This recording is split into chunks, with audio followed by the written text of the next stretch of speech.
Now, here's the second law that changed my life forever in network marketing. I learned the law of sowing and reaping. And in the law of sowing and reaping is also the story of the law of averages. Jot this down. The story of the sower comes from the Bible. I'm an amateur on the Bible, but this is such a useful story. Here's what the story says. And take the notes, because the drama's in the details.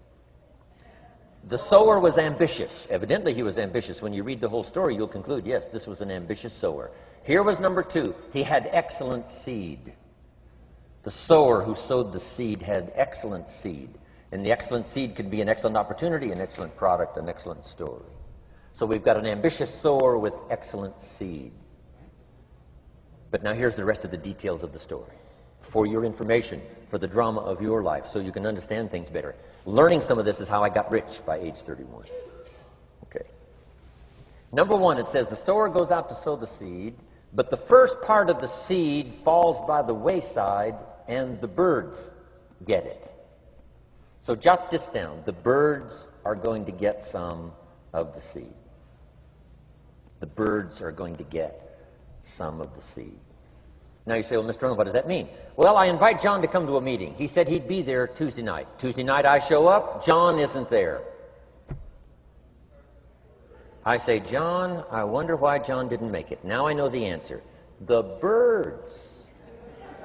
The birds. John had this great idea of coming to the meeting to look at an opportunity, and somebody stole it and said, you're not going to go see network marketing. And he says, well, maybe not. So have you jotted that down now? The birds are going to get some. Now, when the birds get some, you've got two options. Number one is to chase birds. And say, well, let me get a hold of the person that talked him out of coming to the meeting. I'll tear him a new page. But I wouldn't do this.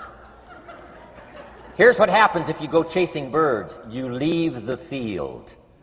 If you go chasing birds now, you leave the field, which is going to distract from your future, not add.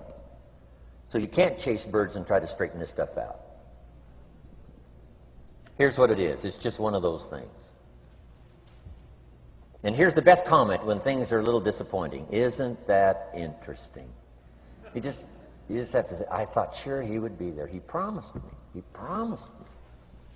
But I know it was the birds. And you just have to say, isn't that interesting? Now, here's the rest of the story. It says, the sower kept on sowing. See, that was the secret to his success. He kept on sowing. And if you keep sowing, you can sow more than the birds can get because there aren't enough birds. If you keep sowing, there are some birds, but there's not enough. Because the law of averages will work for you. My mentor taught me, he said, you know, Mr. Rohn, there's only 9 or 10 real nasty, miserable people in the whole world. Now, he says they move around a lot, you know, and you're liable to... You'll bump into one once in a while. But when you bump into one, you say, there's only 9 more like you. I can handle that in the whole world. Okay. Now, here's what else it says. The sower now keeps sowing the seed. Now the seed falls, the story says, on rocky ground where the soil is shallow. And the rocky ground where the soil is shallow is not of your making. Because you had excellent seed and you were an ambitious sower. So the rocky ground where the soil is shallow is not of your making. But here's what it says what happened.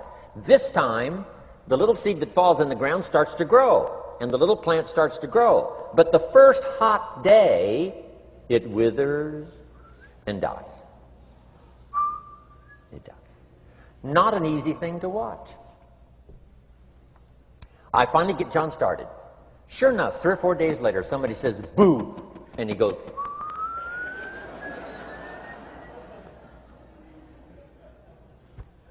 he's gone. Doesn't show up at the second meeting. And I say, I thought sure John would last a week. What happened? Jot this down. The hot weather is going to get some. And this is not of your making. Here's what you must say when that happens. Isn't that interesting? Wow. What can you do? The answer is nothing. You say, well, I'm going to try to change this. I wouldn't take that class.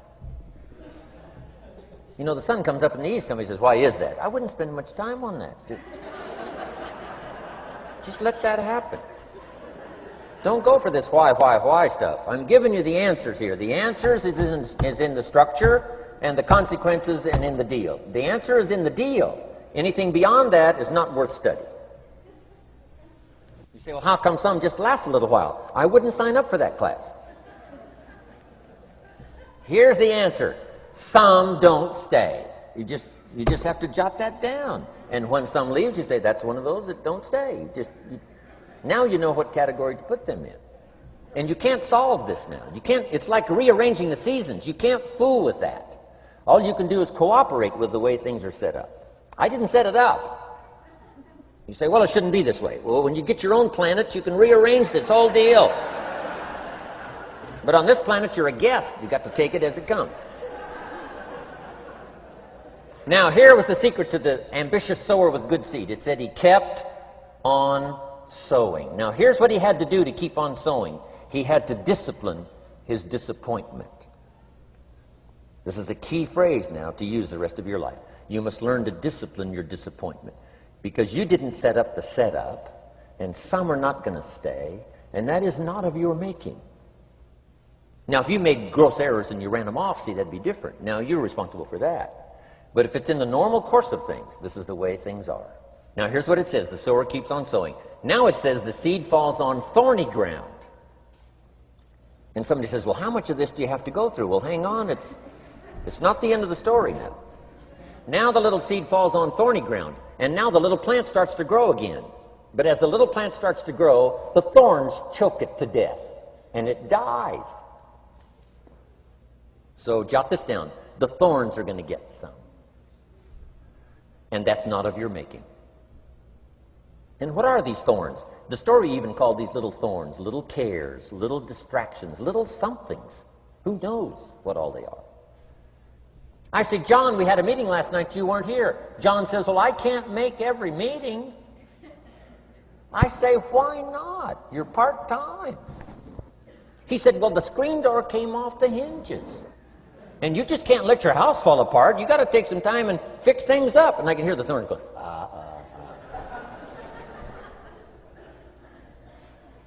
He says some extra trash had piled up in the garage. You can't let mountains of trash take over.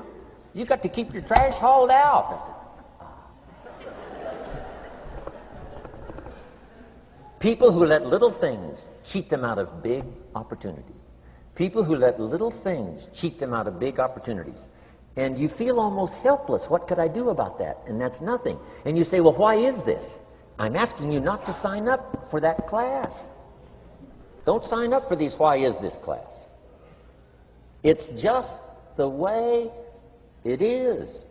Like winter following fall and spring following winter. So if you got that, the thorns are going to get some. But now here's the good news. Let's read the rest of the story now quickly. The sower now what?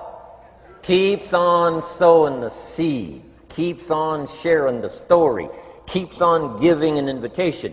Yes, the invitation can be more powerful for me as it was 1 year later than it was the first month. Because now I'm saying I'm making twice as much money part-time as I'm making on my full-time job. Yes, the story can be more powerful, but the law of average is still going to work. But now here's what the story said. Finally, the seed falls on good ground. Finally, the seed falls on good ground. Now, put this in parentheses. It always will, if you keep sowing. If you share a good idea long enough, it will fall on good people. But now here's the rest of that story. Some of the good ground did 30%. And some of the good ground did 60%. And some of the good ground did 100%. You say, well, why the difference in numbers? I wouldn't sign up for that class. Go on. Have I said that often enough now? Don't register for that class. It's just the way it is. Now, I tried to get the 30s to do 60. found out it was more than I could handle. I used to say, I'll make them successful if it kills me. I almost died. No, you can't do that. Here's what you do. Let the 30s do 30 to the best of their ability and keep doing 30, because that's how they build their lifestyle and get what they want out of life. And let the 60s do 60, and let the 100s do 100s. Now, how can you get some to do 100%? You got to go through all these experiences, and you got to talk to all these people.